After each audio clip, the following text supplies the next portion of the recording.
Welcome, everybody, to the second hour of Mindshifters Radio. Today is Tuesday, June the 1st, 2021, and our calling number is 563-999-3581, and press 1, and that puts you into queue to talk to us. We'd love to hear your comments and questions because that makes this your show. Welcome, Michael. Thank you, dear heart, and welcome, everybody. Honored and delighted that you're here with us to keep moving this conversation about first century Aramaic forgiveness forward in a way that hopefully makes it understandable and functional for you. Our greatest desire is that you are able to acquire this skill and to utilize it effectively in your life to change the dynamics of any situation that are not supportive of your human life. And our basic thesis is that if you hold a newborn child and you tap into the essence of that newborn, you get to taste what human life is. And we're here to support you in experiencing yourself as that awesome presence of love that humans are designed to be. You know, the fall from grace was a fall from the knowing of who we are into a belief that is just in error, that never belonged in the human system. And when I start to remember who I am and I start to function out of who I am, all of the drama and trauma of life tends to start to fade away and dissipate, and we move into living life on a creative level. Probably the greatest atrocity done to us as human beings down through the ages is that we've had hidden from us the fact that we are by nature creators. And if we're creating unconsciously, then we're creating out of dynamics that we're not aware of. And the unconscious dynamics that people tend to create and hide from themselves are usually those based in hostility or fear. And with hostility or fear as a guide, life gets pretty crazy. So we're here to support the forgiveness of all hostility and fear. And that doesn't mean we're going to invite you to let hostility and fear off the hook for what's happening in your life. The word forgiveness is more accurately described with the word removal than the Greek idea of letting somebody off the hook. And so if you confront some form of hostility or fear in your mind or your life, our objective here is to recognize that that can be forgiven, removed. And when it's removed, then human life naturally shows up as it is. And again, if you hold that newborn, you know that it's this awesome presence of love that we are designed to live in. And the generosity that comes from being, if it's truly alive in one, holds the space for the weakening, for the throwing out, for putting an end to everything that's based in hostility or fear.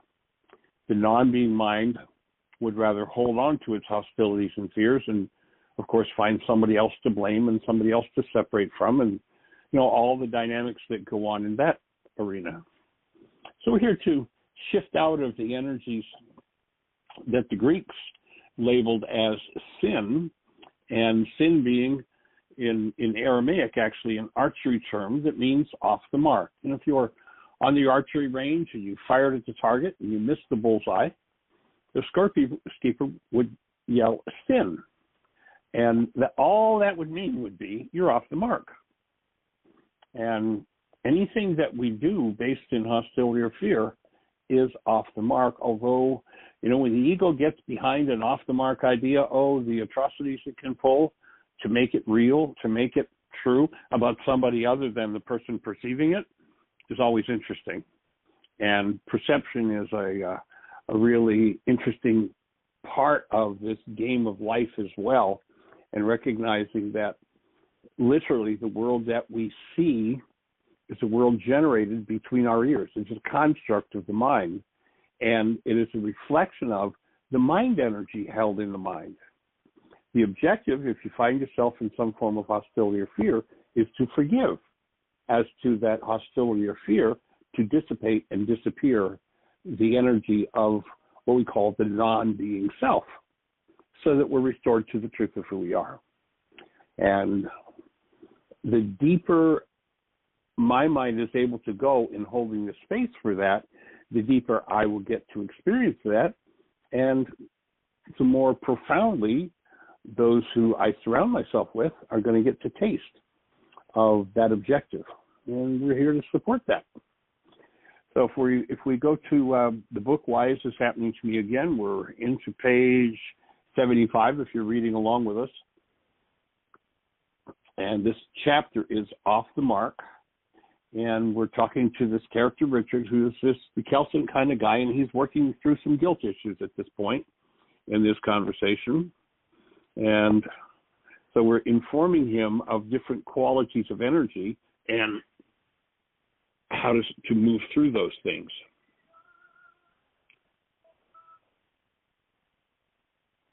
So I've just completed the idea with Richard that we're working to teach the inquiring mind how to forgive and release itself from its sins, its errors, and its guilt.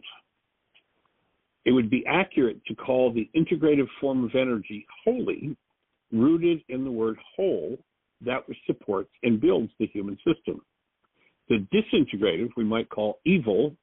Evil is disha in Aramaic, and another archery term. Sin is missing the bullseye, and evil means off the target, missing the target altogether. So if you were on the archery range and you fired and you didn't even hit the target, the word evil would be applied to inform you of your miss. And of course, what we're looking to do is to get the human mind back on target and step into functioning truly as the presence of love, as we're designed to function. So an evil life in Aramaic is a life where one continuously engages in disintegrative energies, thus defiling one's own temple, creating disease and self-destruction. In Aramaic, there was no moral component to the instruction. Stay away from an evil person. It was pure pragmatism. If you associate with those who engage in disintegrative, self-destructive, quote-unquote, evil acts, their actions will soon appear normal. Making a behavior appear normal is the first step in persuading others to do the same. Richard looked relieved. When I was a kid, they always threatened me with death because I had sinned. What about that part of the Bible? Well, the reason you were told about sin in a threatening way was projection. Those who promote that type of interpretation are caught in their own sin, which is fear. Fear clouds the minds and destroys the bodies of those who engage in it. That is why in the Aramaic scriptures we're told that the first law was that of love. And so in Aramaic, the word law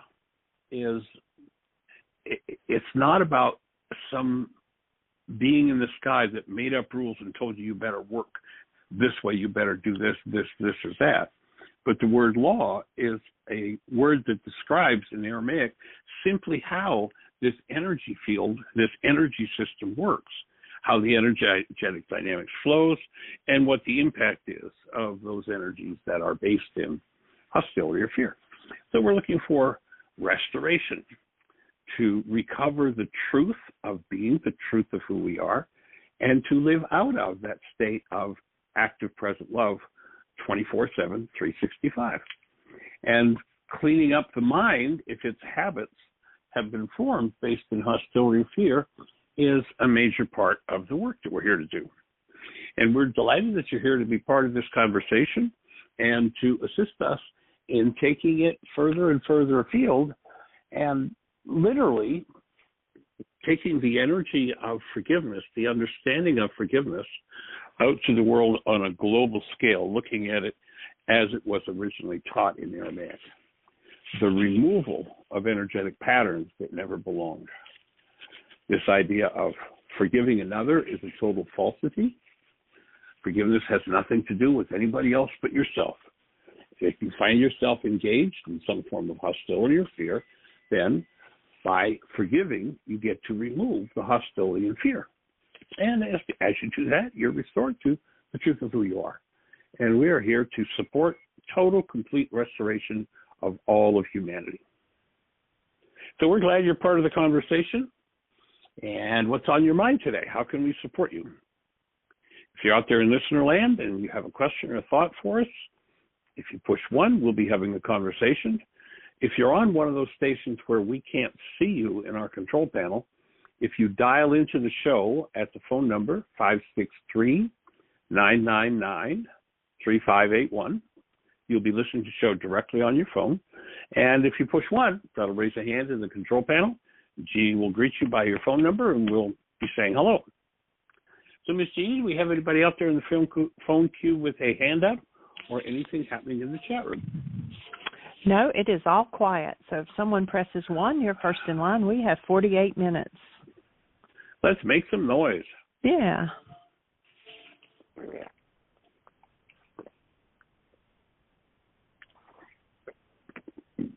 Five 999-3581. Let's have a conversation.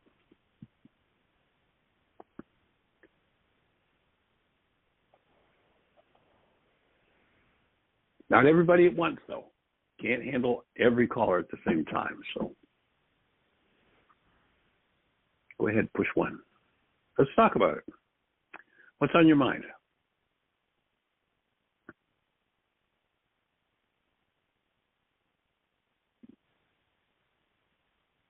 Come on now, I know somebody's out there with a thought or a question. We had a hand go up. Oh, great. Area code 417. You're on the air. Who do we have? Hi, Deanie and Michael. This is Judy from Missouri. Why, young lady? Good to hear your voice. We're good. How are you? I'm doing pretty good. You know, I moved over here to this particular area for a little while to shut down my storage unit, which I've had since 2000, and get rid of all the stuff that I've been paying for the last 21 years. And that's a long time. I know. And while I'm going through this stuff, I'm finding that I have stuff that is surfacing from 21 years ago that I'm really doing some major moving here. Oh, wow. And nice. Yeah. So there was this podcast on YouTube yesterday that I was watching, and it was a podcast that was they call him the minimalist list. He lives on on minimal things, you know, getting rid of all of his stuff. And that's exactly what I'm trying to do, is just get rid of everything that is not essential, that has no real value, and as far as survival and enjoying my life. And my brother, last year, his children, he's got 2 or 3 that's not grown yet. They went to live with the mother down in Florida, and they're running back and forth. They'll come and live with him a while, and they'll go down there and live with a while. He took and gave the kids like all of his tools and everything, the stuff that he felt like that they could use. Loaded it up and took it down there to him, and he come back and he put a sign on his front yard, and he said, "Free stuff." And he said he just let everybody come in, whoever came up there, and they could just go through the house and get what they wanted. He'd already gotten out what he needed, and everything else was just going out of his life, and he did it in one day. Well, maybe a couple. Wow. And because he lives over there on the south side of Joplin, and there's a lot of traffic on his road. But anyway, when he did that, and I felt it, because that was my goal here, is just to get rid of everything except for just what I needed, and I felt it. And when I was watching this podcast yesterday, one of the goals that they had was to start with just get rid of one thing a day, and the second day get rid of 2 things, and keep going, you know, as far as you can. I got to thinking, well, this is just like the worksheets. And it's the baggage we've been carrying around with us. But there is another level on this that I want to just kind of highlight for a minute. And that is that it's all of it is in our file folders, the whole kit and caboodle. If we live long enough, we go through everything. However, there's just certain things that get triggered to open. And so we can spend our whole lives doing the worksheets and still not get to it all. But what it does allow us to do is to be able to function out of love each day of our lives if we just clean up the clutter. And that's the same way it is with the physical stuff, because it represents the spiritual stuff that we've been hanging on to. And I was just, and my goal was to shut down the storage unit and clean all the clutter out. That way I could use the energy that I was holding this clutter in place to do my healing. And it was like just taking my energy from one space to another and making it more valuable. And I sounds like you're using your energy consciously. Striving to do that. And sometimes it just works 100%, and other time it's a little less, but yeah. And so I thought, well, the comparison of these things was so, years ago, someone had told me that in one of the classes that I took, that when you drive by a yard and you see all this clutter out in it, that is just stuff that they haven't resolved yet. It's just a physical manifestation of stuff they haven't resolved yet. And I thought, and that, over the years, I paid attention to that in my life. And how valuable it is to have this work, to clean out the clutter every day, because every day there's going to be clutter.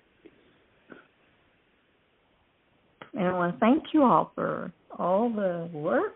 I mean, hours and hours and years and years. And Dr. Tim, too. I listen to his show, too.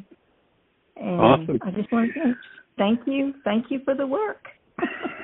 Well, I acknowledge your willingness and watched you do your work for a lot of years. You were at Heartland the first year we opened, 1989, and you've been a regular Heartland attendee for 30 years.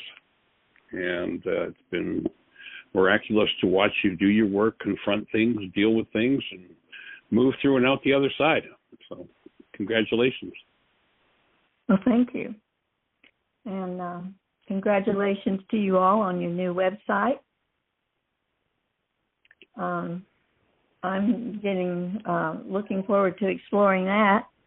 And I'm still working on broken links and things, so there's still a lot to do on it, but at least it's live. Jeannie, I don't know how you do it. I really don't. I do not know how you can balance and manage everything you're doing, but I know that you're a good woman, and you truly are giving your all there, and I really appreciate that as another woman, you know. Thank you. And we are blessed by you. Yeah, you've really found your purpose there. I mean, one of your purposes, but yeah. And I just, I acknowledge you as a wonderful support to Michael and the work and the people that call in and even in venturing out into your own space to create your own work classes and workshops and everything. That's wonderful.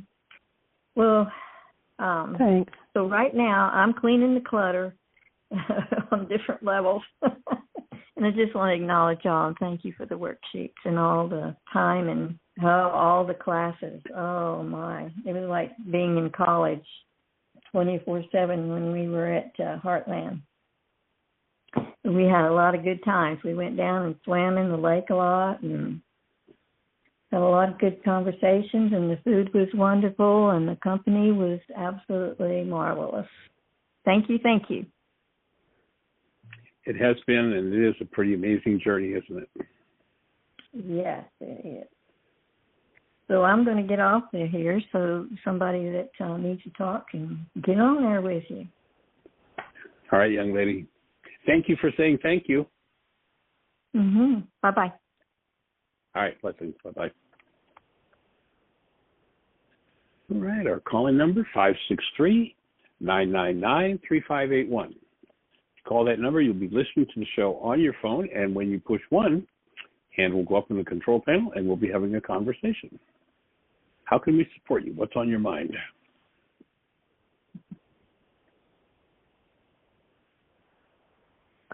I will say, as far as the changes in the app go, if you'll just be patient, hopefully within the next 48 hours. I was up at 6:30 this morning with India, and we've just about got the Android fixed, and then they're working on the iPhone.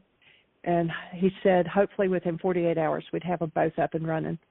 So if you run into a glitch on that, right now the biggest thing is that it wouldn't let you print or save. But then there were a few things in the middle where it was supposed to bring your answers forward to the next section in the app, and it wasn't doing that. So I think we've got all of that handled too. So just give us 2 more days or 3 more days, and hopefully it'll be running smooth again. Sweet. Your work on that is awesome, sweetie. You bless us all. Thank you. Mm. And we are also blessed by this little one, Aria Rain, who's with us today. And we acknowledge her in our lives and in the work that we're doing, the way she's taught us to function out of love, as love, and demonstrated her existence as love. It's just amazing to watch as she grows and expresses, and we are so blessed.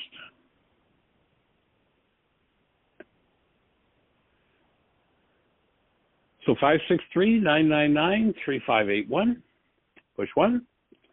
We'll be having a conversation. How can we support you? What's on your mind?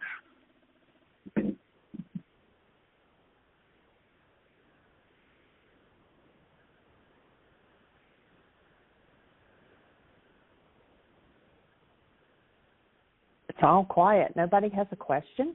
We have 36 minutes. We have plenty of time. Oh, a hand just went up. Area code 314. You're on the air. Who do we have? Hey, Michael and Jeannie. It's Doug. How are you? Hi, young man. Hey, young man. Welcome. Yeah. Sounds like you've been doing a little cleansing. Yeah. You hear that in my voice? I hear it. Yes, sir. Pretty clear. Yeah, that's been going on for,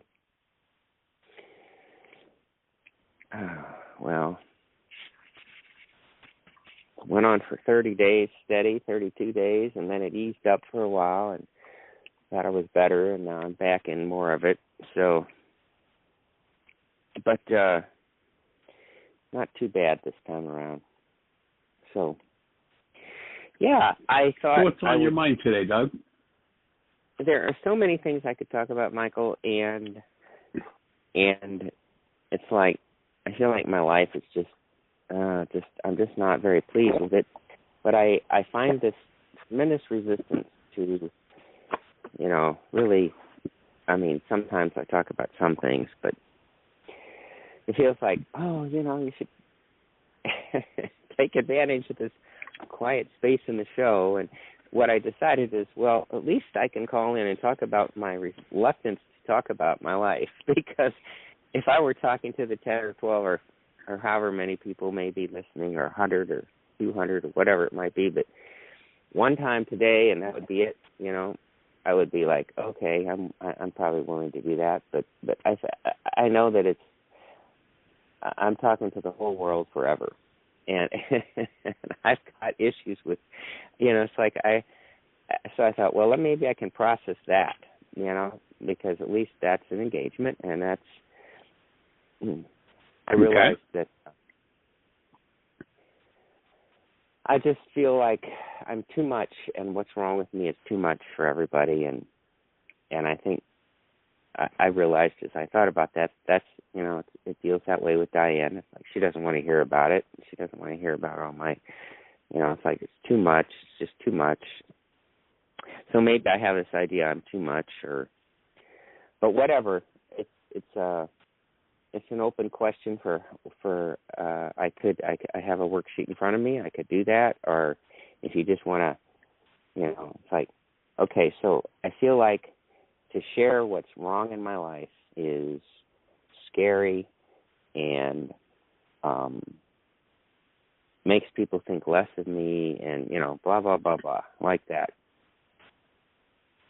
So I'm open to suggestions if you have any. Yeshua gave us a pretty interesting statement of how creation works when he said, "Let thine eye be single, and thy body will be filled with light." And what we realize with that statement is he's talking about physics. He's talking about what comes about in our worlds. And if our singular focus is on what's wrong,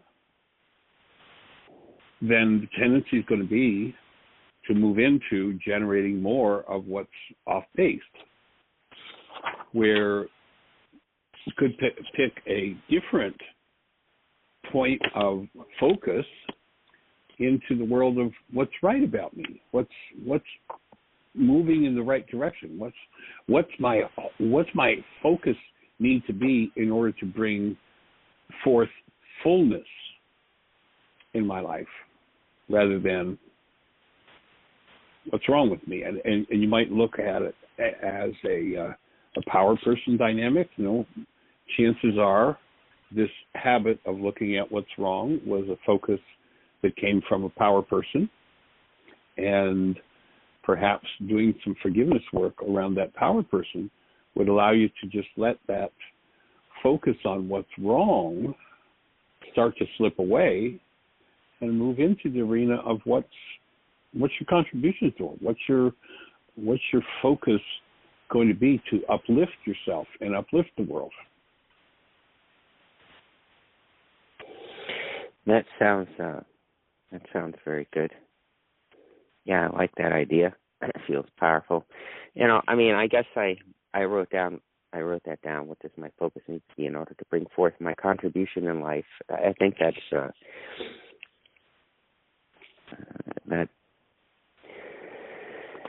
that's extraordinary. So.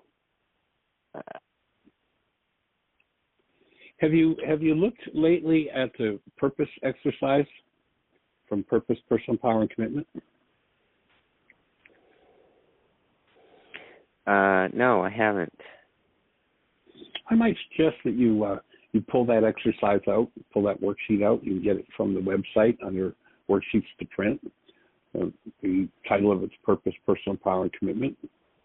And grab the Purpose worksheet and maybe look back, in your Laws of Living book, the last time you did Laws of Living, we did that purpose exercise. You might just dig that out, have a look at it, and redo it one more time with current events in terms of, what is it that I'm here for? What do I enjoy doing?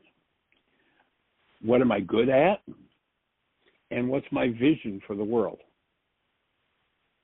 And to shift my mind into focusing on those three arenas is going to tend to solidify my energy as a creative being living on purpose, rather than wandering in the minefield of a power person dynamic that told me there was something wrong with me, therefore, being hooked on what's wrong and what's out of place. Might be something that assists you to shift into more of what are you really here for? What's your real purpose?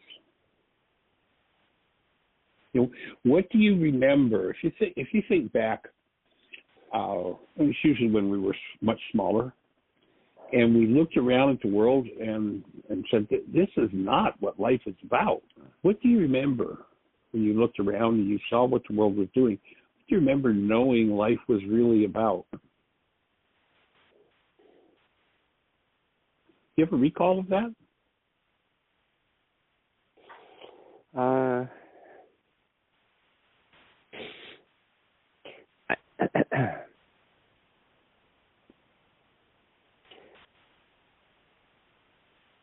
Well, I don't recall feeling like I don't in this instant remember thinking to myself, this is not what life is about. But I do feel like having a strong early sense that life is about, expressing enthusiastically, entheos, I think is how you say it, happiness and, positivity and one's, just the creative impulse of the divine, just being joyful in growth and learning and expression and service and love. I think that's probably always been the root purpose that I've felt about life. So what do you need of course, to forgive to get back to that focus? What do I need to forgive to get back to that focus? Mm-hmm.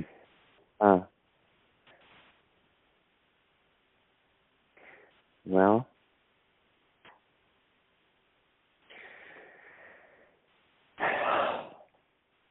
good breath. Yeah. What's the emotion that's there? Well, there's sadness for sure. I mean, what's more than obvious to me, and I'm willing to say, is that my fall from being able to do that or doing that, so to speak, in this cycle of my life, is very clearly has to do with my relationship, and the sense of losing it, the sense of it not going the way I want, and all my energy, like trying to save it or transform myself to be what I need to be to keep it.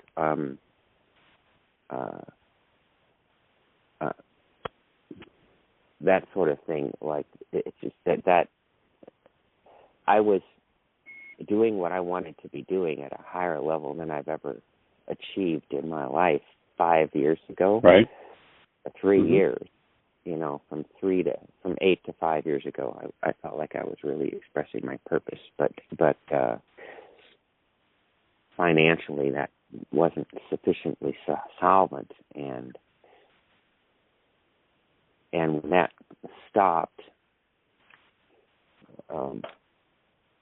Diane and I started down a path of, well, what are we going to do next? And from my point of view, she was increasingly dissatisfied with me, and so that seemed like it led me into chasing her, trying to accommodate her as she moved more and more into independent behavior, doing what she wanted to do, live where she wants to live, take her life on independently of the partnership that we had. And so in that experience, I lost, I feel like I've lost my own purpose, and I feel like I don't know how to. I mean, there's been actually a conscious recognition that, probably the best thing I can do right now is just forget about that and try and live and establish my own purpose, here. But it's not entirely emotionally palatable to me to I feel a great deal of grief about the loss of that relationship and the partnership and all of that, and I think that's I'm sliding it into. So what do you need to do to put it back on track? If it's gone off track? what's the behavior that's going to pull it back on track, and what's the thought disorder about self that's crept in? And it sounds like, there's some sort of a thought disorder about self that you're broken and that it's not recoupable. So what you need to do? What is it? You use the word. What do you need to do to put it back on track? Are you referencing the relationship? To put your relationship back on track. It sounds like a thought disorder about self has crept in, and somehow that thought that you're broken means you can't have a really wondrous, fulfilling relationship. And my offer would be that that's strictly the result of a thought disorder. And so it's the if you result identify of, that.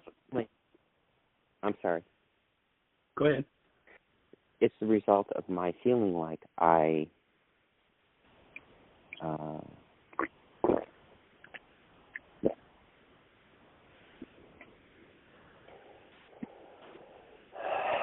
let's see. Well, some of the thoughts are I'm not enough for her. I'm not what she wants. It's the result of trying to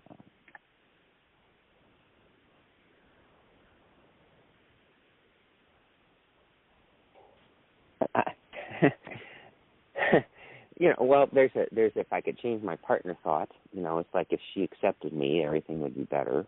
It's like I feel like, but I recognize that's just. Is it she that has to accept you, or is it you that has to accept you? Well, I fully recognize that's a nonsense thought. It's not. It's like my spiral is in sensing and trying to feeling like having her accept me and be my partner is more important than anything else, and then trying to tailor my life to that, and finding that I'm not able to, and or that it takes me off of. It's like I literally shut off everything else out of my life, and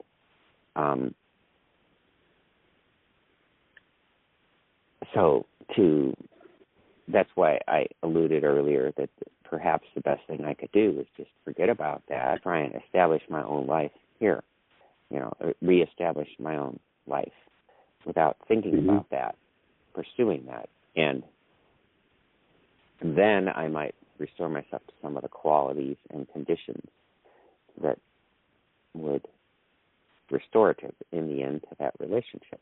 But I feel like I'm not sure if I'm avoiding the exact question you're asking me or not.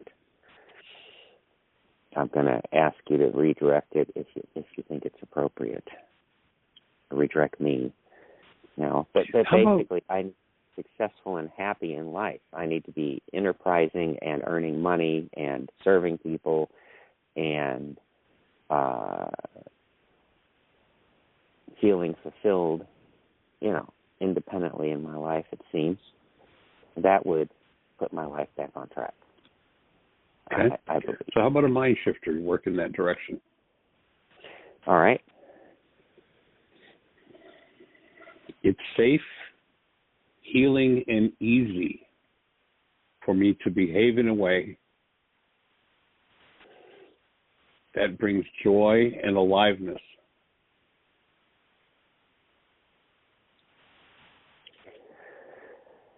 into my relationship with Diane.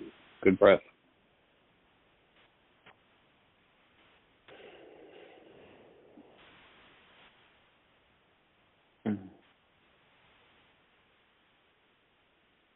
What happens as you think that thought? I'm just finishing writing it. Okay.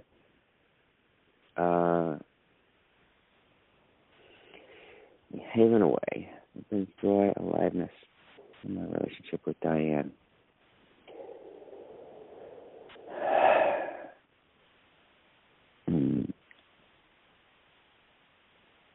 Well, the first thoughts that come to mind are, I can't make her embrace me. There's nothing I can do to impact her attitude is towards me.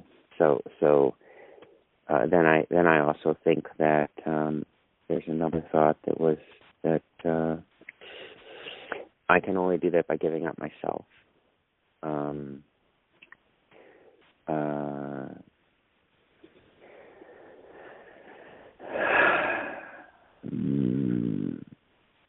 The next one is I've tried that and it's failed.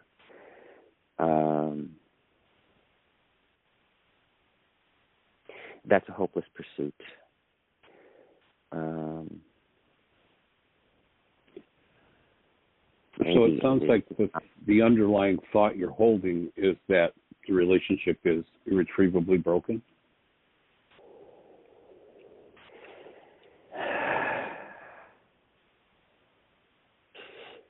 Well,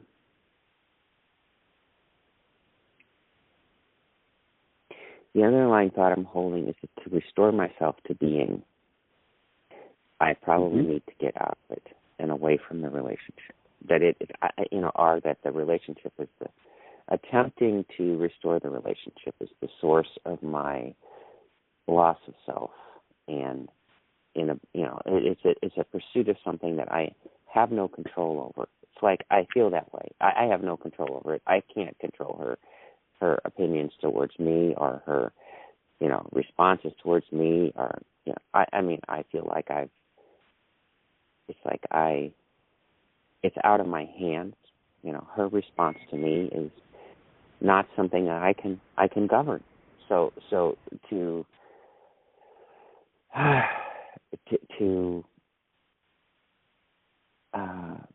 continue to make that the most important thing in my life, it doesn't serve me.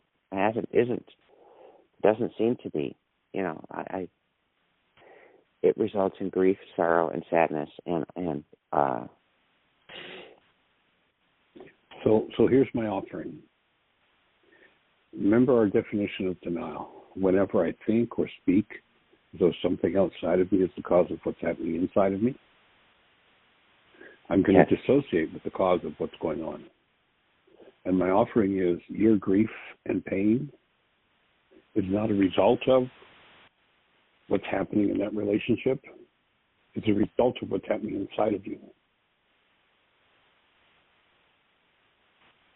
When I tell myself I'm in this state because of that, I'm really lying to myself. I'm in this state because of what's going on inside of me internally. And when I can directly confront that, then I can change that.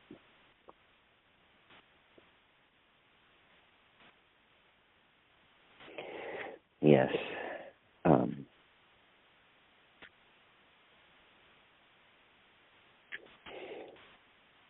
Certainly. I'm writing that down. Okay, so clearly my grief and pain is not a result of what's happening in that relationship, but of what is happening inside of me. And I fully agree with that. It's like my If you think back in your life prior to your relationship with Diane, it's about trying to please the power person in my life, or the love in my life, or my mother, or my grandmother, or my father, or anybody that's important to me that I want to love me. It's like okay, in order to get this person to care about me, how do I need to behave? I need them. I need, like one of those core thoughts down there is I need their approval and love to be okay. I need. Do you really think you need their approval and love, or your own? Pardon? I say, do you really think you need their approval and love, or is it really your own that you need? Well, the error thought that has been with me all my life is that I need their approval. It's my power person. I need my power person's approval to survive and be okay. Okay. clearly. So the next worksheet I'd suggest you do is you cancel your need for anyone's approval. And you clean up that file in your mind that holds disapproval from, all the figures that you've mentioned. And as you remove that energetic dynamic, you might just be surprised it'll dissipate and disappear from your relationship with Diane, because it'll disappear from your own unconscious mind. So the worksheet is on dissipating my need for approval. Is that what it was? Yeah. Mm-hmm. Yeah, cancel my need to be approved of.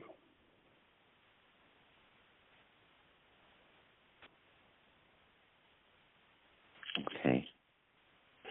Because as long as I hold an underlying belief that I could never be approved of, it really doesn't matter what I do.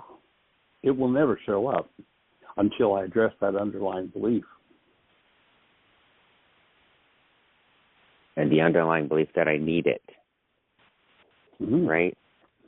That you're broken without it, that you're not good enough, or whatever the variation on the theme is, whatever the thought disorder is.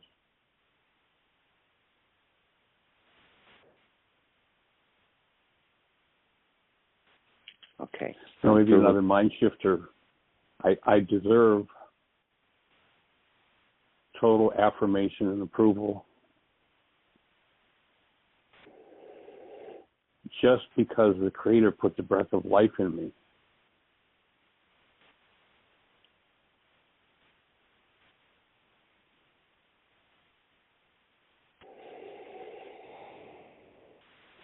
And the truth is, the only requirement for you to be approved of is, did the Creator give you breath? Then you've got the stamp of approval from the ultimate authority.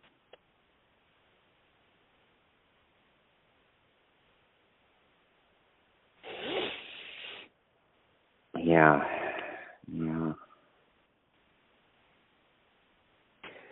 Okay, so I'm gonna go back to one line ahead of that, back up just a little bit because I wanted to write this down. Okay. I know I can go back and listen to the show, and of course I will. But for approval to show up, you said for approval to show up, something has to be cleared out of me. Only thing you need. Yeah, and it's the thought disorder that you don't deserve it. Like who it's probably a power person thought, and you were in a receptive state and bought it. That whatever it is that quote unquote is wrong with you is a lie.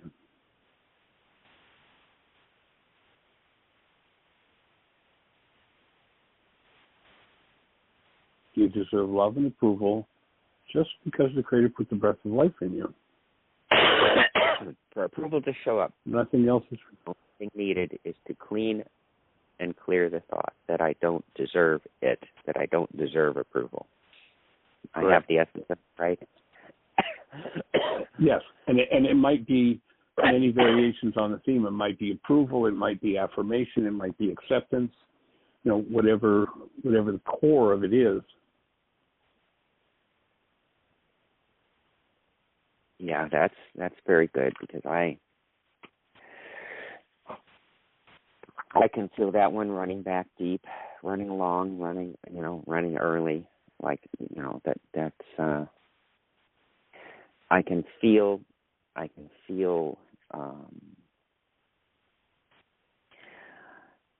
being told I don't deserve it unless, it's like I don't deserve it unless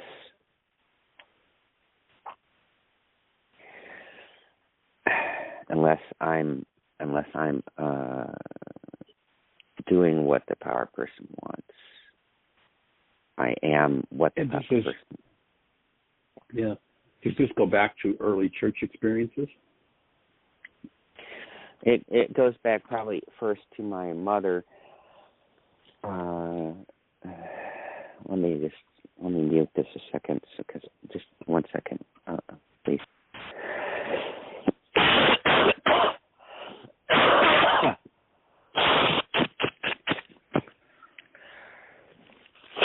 Sounds like lungs need to open and let go. Yeah, I needed to remove some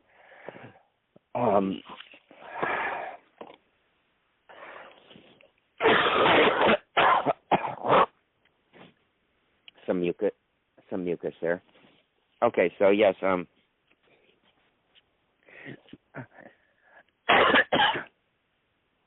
it goes back to early sense of very, very clear with my mother that, you know, if I'm behaving in the way that she wants, then I'm okay and I'm worthy of approval. And if I'm not, then I'm absolutely not, you know, not worthy, not okay, not worthy of approval at all. I'm the little life scum of the earth. It's not doing the right thing, right? So, and I think that I can feel that very strongly there.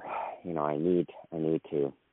I mean, I'm going to certainly be put down or hit or, you know, whatever. I mean, I'm going to be the brunt of her extreme anguish and displeasure if I'm not behaving in a way that pleases her. And I think that certainly transmits over into the church because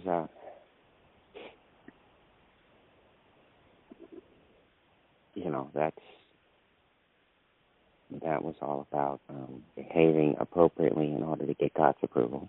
So, no concept really that. Well, there was a concept that we are also all divine and we're all God's children, but that there's a gap in the potency, at least received by me, that makes me approved all the time. You know, it's like that's not. You get your approval by complying with the commandments and rules and laws and doing what God says. You don't get it by just because God. It's all fake, Doug. It's all fake, Doug. The whole story is fake. Yeah, Creator. Sure. The Creator is simply the active presence of love that embraces the creation. It isn't based on whether you behave appropriately. I know there's been a whole theology made up about that. Active present love only knows to embrace. It doesn't even know disapproval. You know, we've heard the conversation, you know, God can't sin or entertain sin.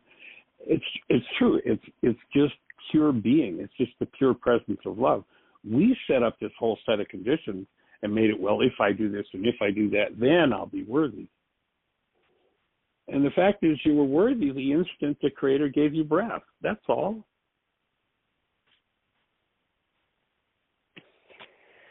Well, yeah, I mean, intellectually, that's clearly become obviously true. And, you know, I like very much what you said. The Creator is the active presence of love that embraces all creation. That feels like a very powerful expression of that. And it's like it's more than obvious to me at this point that I am the Creator. I am part of the essence of life. So of course, life isn't going to hate itself. You know, love is what I am. Love loves. Love is love. It's not going to despise or judge part of itself. But it is obviously. I mean, I deeply appreciate the fact that these thought disorders are playing out in me, and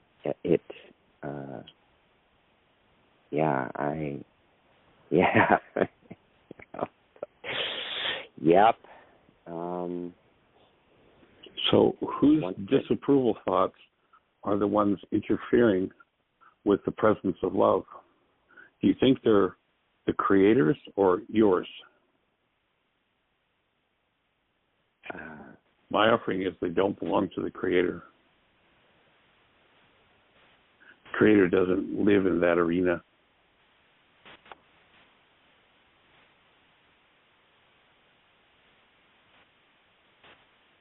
That's men's story and men's wish to create other men or to control other men.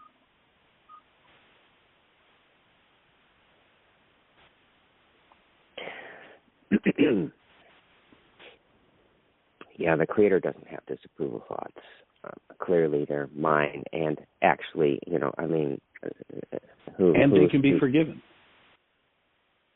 They are those of my mother, the church, Diane, Doug, others, everyone, other people, all others, all others, others,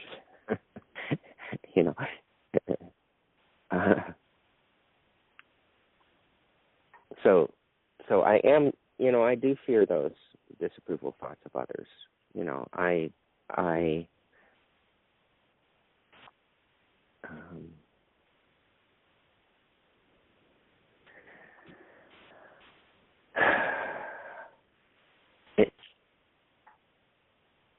And God, and God, because part of me thinks that, it's like that part of me, but is the error in my fear of their disapproval thoughts? I mean, or is it that you think or is it that I have them inside of me, or what exactly here? Because I feel like the first thing that comes to mind as I look at this is, well, what I need to do is cancel my fear of the disapproval thoughts of others. It's just like, well, let them disapprove.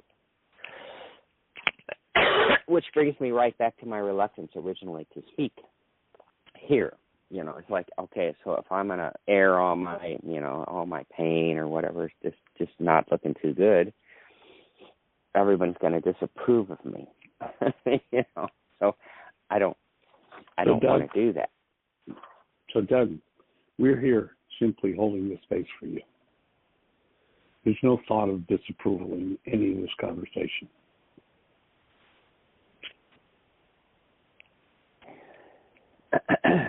Right.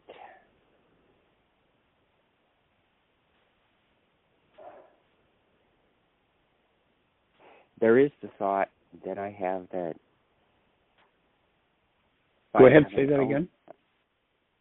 Only by having others' approval, I'm writing it down too because this seems important to me.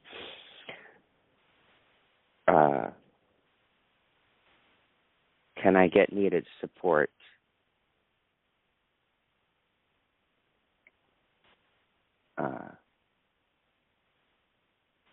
Needed support, companionship, caring, and survive.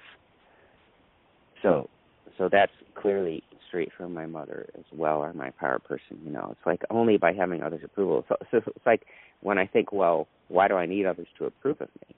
Because if they don't approve of me, they're not going to, want anything to do with me. I mean, why would they? And that is the essence of how I frame my present situation in relationship. Like, she does not approve of me, therefore I don't have the support that I need there. I don't have, the desire to engage with me. If that results in... And there's the thought that needs to be shifted, the thought disorder that needs to be shifted.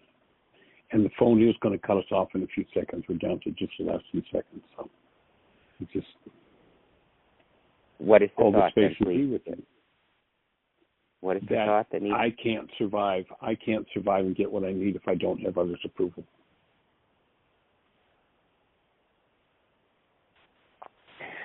Thank you. Yeah, that's it. Great.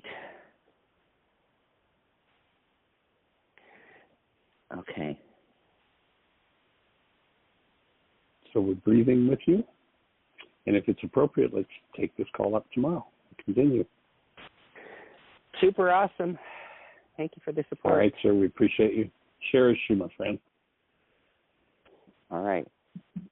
All right. Take care. Bye-bye.